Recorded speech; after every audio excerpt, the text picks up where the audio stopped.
खुलुमबाय आं सिबिरानि ब्रह्म नोंथांमोनखौ आंनि एसबि बड' निउज चेनेलाव गासैखौबो बरायबावनाय थाबाय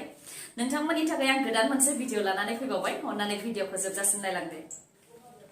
थांनाय इउपिपिएल सोरखारनि समाव साख्रिनि आनजाद होदोंमोन नाथाय बिनि फिथाइखौ दासिमबो फोसावाखै साख्रिनि थाखाय एप्लाइ खालामनायाव बिजाथिफोरनिया गोबां रां खरसा जादोंमोन एप्लाइ खालामनायाव एससि एसटिनिया एप्लिकेशन फिसआ 8,500 रां आरो जेनेरेल केटेगरिनिया एप्लिकेशन फिसआ 10,500 रां होनो गोनां जादोंमोन होननानै फोरमायथियो बिजाथिफोरा मा फोरमायथिदों बेखौ गुवारै नोंथांमोननो मिथिहोनो आखायाव लाबाय बिथांमोना फोरमायथिदों दि थांनाय सोरखारनि समाव थार्ड ग्रेड आरो फोर्थ ग्रेडनि थाखाय 2024 आरो 2025 आव मोननैयै एडभार्टाइज फोसावदोंमोन नाथाय दिनैसिमबो फिथाइ फोसावाखै ग्रेजुवेट लेभेलनि आनजादनि रिजाल्टआ ओंखारबायमोन नाथाय भाइवा लाबावनांगौ दंमोन बेनि थाखाय सिएसबिआ दिनैसिमबो नटिस होआखै आरो एएचएस लेभेलनि आनजादनि फिथाइखौ दिनैसिमबो फोसावाखै होननानै फोरमायथियो साख्रि मोनगोननि मिजिंआव गरिब दुखुथिया नखरनिफोर गासैनाबो साख्रिनि एप्लाइ खालामनायावनो गोबां रां खरसा जादोंमोन एप्लाइ खालामनायाव एप्लिकेशन फिसआनो जेनेरेलनिया 10,500 रांमोन आरो एससि एसटिनिया 8,500 रां खरसा जादोंमोन होननानै फोरमायथियो लोगोसे फोरमायथिबावदि 2024 मायथाइयाव मोन 15 डिपार्टमेन्टनि थाखाय एडभार्टाइज फोसावदोंमोन नाथाय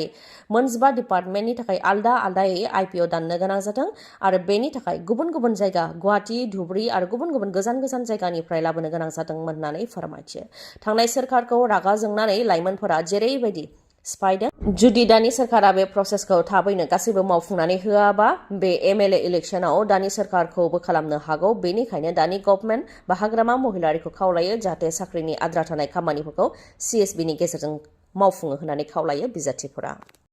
बे बिधानसभा बिसायख'थियाव आं बाहागो लानाय नंला बे खोथाखौ फोरमायथियो एमएलए गबिन्द चन्द्र बसुमतारी बिथाङा बे समाव गोबां दैदेनगिरिफ्रानो बिधानसभा बिसायख'थिनि थाखाय टिकेट मोननो हास्थायदों नाथाय बिटिसिनि बारग' डिपुटि चिफ आरो उदालगुरि बियाबनि एमएलए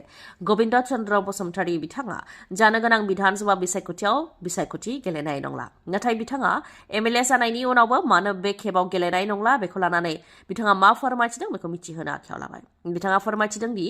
राजखान्थियाव आं सिगांबो गोसो गैयामोन नाथाय समनि खावलायनाय आरो थासारिनि थिननायाव गेलेदोंमोन आरो रायजो राजाफ्राबो मदद होदोंमोन माखासे खामानिखौ आं मावनो हाबाय माखासे खामानिखौ आं मावनो हायासै आरो गोबां खामानि आद्रा दंबावो बेनिखायनो आद्रा थानाय खामानिफोरखौ मावनो थाखाय लाइमोनफोरनो एंगारनानै होबाय होननानै फोरमायथियो आरो लाइमोनफोराबो ओंखारबोनांगौ राजखान्थियाव बिबान लाफैनांगौ होननानै बुंथियो गबिन्द बसुमतारी बिथाङा लोगोसे फोरमायथिबावदि इउपिपिएलआ थांनाय बिटिसि बिसायख'थिनि रिजाल्टनि उनाव नार्भास जानानै दङ नाथाय राजखान्थियाव जेननाय देरहानाया थायो गोसोखौ हमथानांगौ गावनि दोलोनि आरो दैदेनगिरिजों लयेल थानो नांगौ हारि सिबिनायनि खामानि आरो ओनसोल जौगानायनि खामानि मावोब्लानो नार्भास बा गिनांगौनि जेबो खोथा गैया होननानै बुंथियो गबिन्द चन्द्र बसुमतारी बिथाङा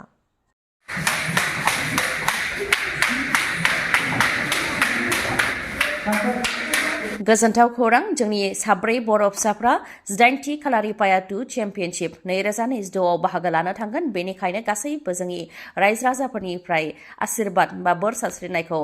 मोननो हास्थायदों बिथांमोनहा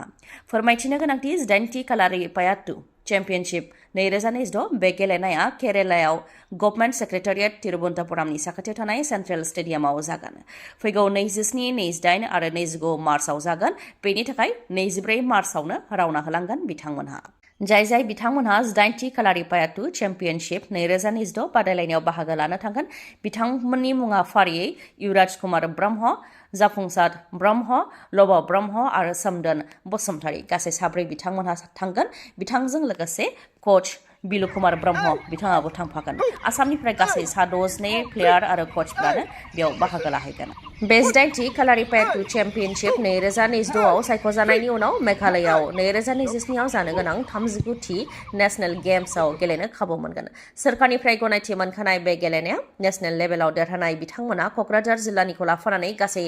9 आसाम सोरखारनिफ्राय साख्रिखौबो मोननो हाखांबाय दा क'क्राझार डिस्ट्रिक्ट कालारिपाया 2 एस'सिएशननि बानजायनायाव बड'लेण्डनिफ्रायबो 18थि कालारिपाया 2 चेम्पियनशिप 2026 आव बाहागो लानो ओंखारदों बेनिखायनो रायजो राजानिफ्राय आशीर्बाद मोननो हास्थायदों बिथांमोनहा फोरमायथिनो गोनांदि कालारिपाया 2 बे गेलेनायनि ट्रेनिं सेन्टारा क'क्राझार जिल्लानि सिङाव दतमा सेरफांगुरि दिमोलगाव सरायखला आरो गरुफेला बेयाव मोननो हागोन बेनिखायनो जाय लाइमोनफोरा गोसो गुदुं गावनि देहाखौ राफोदै लाखिनायजों लोगोसे बे गेलेनायनि गेजेरजोंबो गावनि जिउखौ खुंलांनो सानोबा नोंथांमोनहा क'क्राझार जिल्लानि सिङाव थानाय बेफोर ट्रेनिं सेन्टाराव जगाजग खालामनो हागोन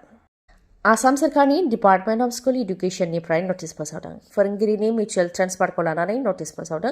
मिउचुएल टिचार ट्रेन्सफारखौ लानानै सिगांनि जि नेम बे थाखानाय नेमनि सायाव माखासे सोलायनाय लाबोदों। रायजो राजानि थाखाय आरो फोरोंगिरिना जाहाथे गावनि जायगायावनो थानानै गुन गोनां सोलोंथाइखौ फरायसाफोरनो होनो हायो, बेनि थाखायनो फोरोंगिरिनि ट्रेन्सफारनि सायाव आयेन लाबोनाय जादों होननानै फोरमायथियो। नटिसआव मख'नाय बायदिब्ला गोदानै थिसनजानाय फोरोंगिरिफोराबो मिउचुएल ट्रेन्सफारनि थाखाय एप्लाइ खालामनो हागोन। नाथाय सेफ स्टेटास थानाय फोरोंगिरिफोरनि गेजेरावल' बे मिउचुएल ट्रेन्सफारा जागोन। नैथियाव दङ खेबसे ट्रेन्सफार लाखांनायनि उनाव 2 बोसोर ट्रेन्सफारनि थाखाय एप्लाइ खालामनो हाया होननानै सिगांनि ट्रेन्सफारनि अर्डाराव मख'नाय दंमोन, नाथाय दा बेखौ बोखांनाय जाबाय।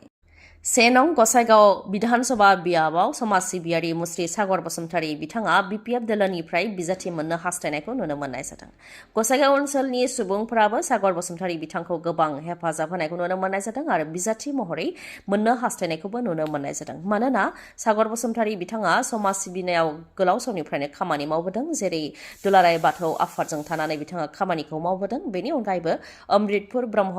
सेवाश्रमखौबो बिथाङा रांखान्थि बिथिङाव गोबां हेफाजाब होबोदों, जाहाथे खम रांनि गेजेरजोंनो बर' फरायसाफ्रा सोलोंथाइखौ लानो हायो, बेनि थाखाय मददखौ होबोदों। बेनि अनगायैबो गसाइगावनिनो बिरांगोना एनजिअ आइजोफोरनि आफादखौबो गोबां हेफाजाब होबोदों, जाहाथे आइजोफोरा गाव गावनि आथिङाव गसंथानो हायो, बेनि थाखाय गोबां मददखौ होबोदों। जायनाखि सागर बसुमतारी बिथाङा समाज सिबिनायाव गोलाव समनिफ्रायनो लोब्बा दंबोयो, बेनिखायनो बे ओनसोलनि सुबुंफ्रा सागर बसुमतारी बिथांखौ बिपिएफ दोलोनिफ्राय बिजाथि महरै मोननो हास्थायनायखौ नुनो मोननाय जादों। बिथाङा जाहाथे राजखान्थिनि फोथाराव फैनानै आरोबाव समाजनि खामानि, समाज सिबिनायनि खामानिखौ मावबावनो हायो, बेनि थाखाय मदद होनो ओंखारदों ओनसोलनि रायजो राजाफ्राबो।